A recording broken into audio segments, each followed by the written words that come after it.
What's up, guys? This is Hit You Good, your favorite all-American freedom-loving gamer, and today we're talking about an idea I had. I've been mulling it over in my head for a little bit about a new feature for Battlefield 2042 that they could easily implement without taking too much away from the specialist system, but also bolstering the class system to give you a sense of purpose out on the battlefield. Because more than anything right now, 2042 needs structure.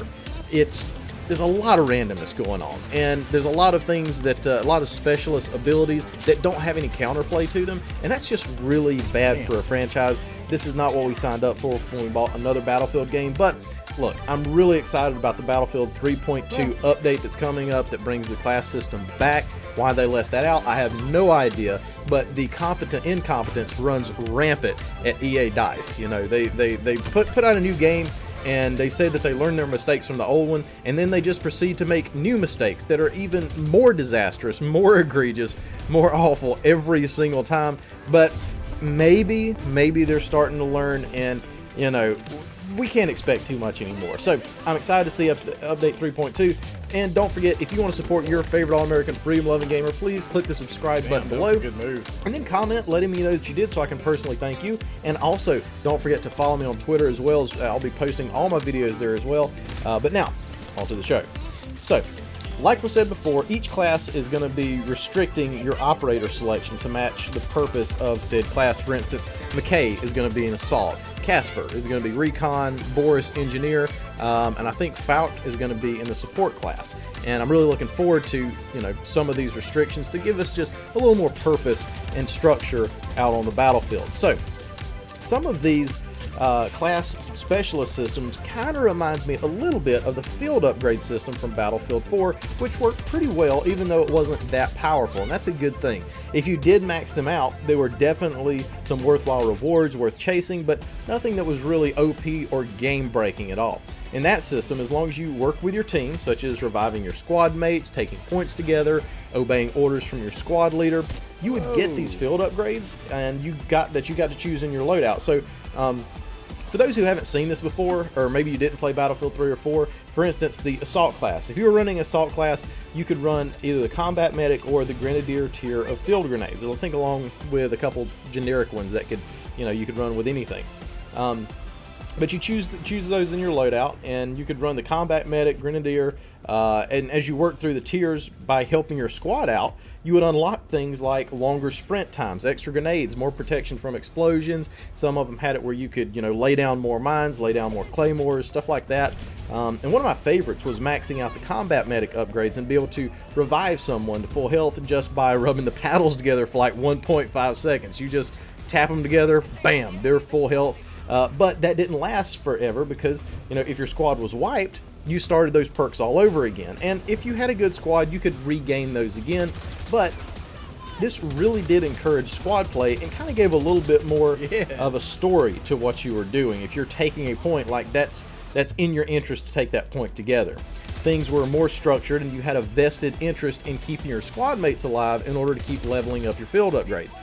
If you haven't noticed, like I said, structure is severely lacking in 2042. The new specialist system that calls for most of this randomness in the game could be looked at, could be potentially as a different version of the Battlefield 4 upgrade system, but it's on steroids, and you get all the benefits and perks up front, which I really do think is a huge missed opportunity for DICE to encourage more team play and more teamwork.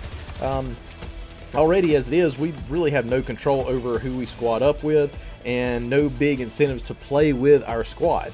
They're most of the time really nothing more than just mobile spawn beacons. However, if we merge these systems together, we could polish this game up a good bit.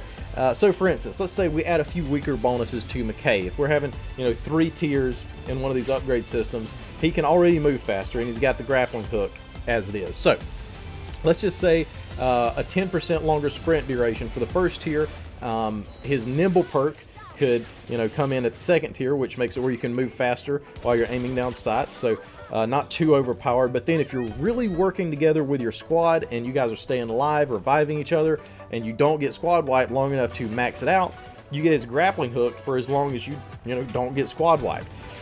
For instance, just another example, you could get Liz. She could gain maybe an increased amount of deployable mines for tier 1, considering she is more geared to handle vehicles and tanks and the like. Her Armor Hunter perk could kick in at Tier 2, and then her G84 TGM rocket launcher for Tier 3.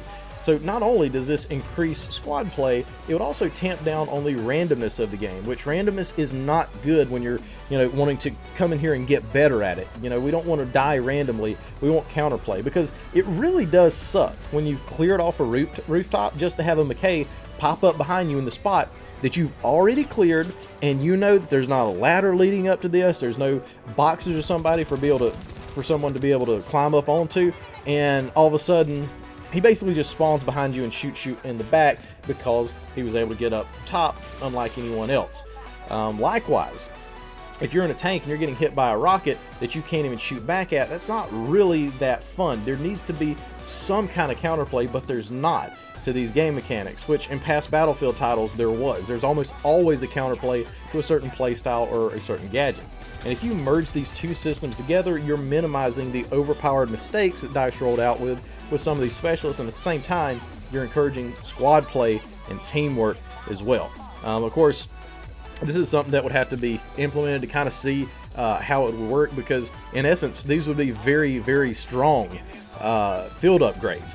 A lot stronger than what they had back in Battlefield 4. Some of the Battlefield 4 stuff was almost negligible, while this is a pretty big deal. If you get Sundance, max that out and get the wingsuit for sure. So maybe some of these gadgets and stuff could be nerfed a little bit just to tamp down on that, so it's not really abused per se, but I do think that it would help teamwork out a lot. It wouldn't matter which squad you're in, and it wouldn't matter that your squad mates were following along with you, obeying orders, or that you're obeying the orders of your commander. So anyways, guys, leave a like and comment below. I want to really know what you think about this idea.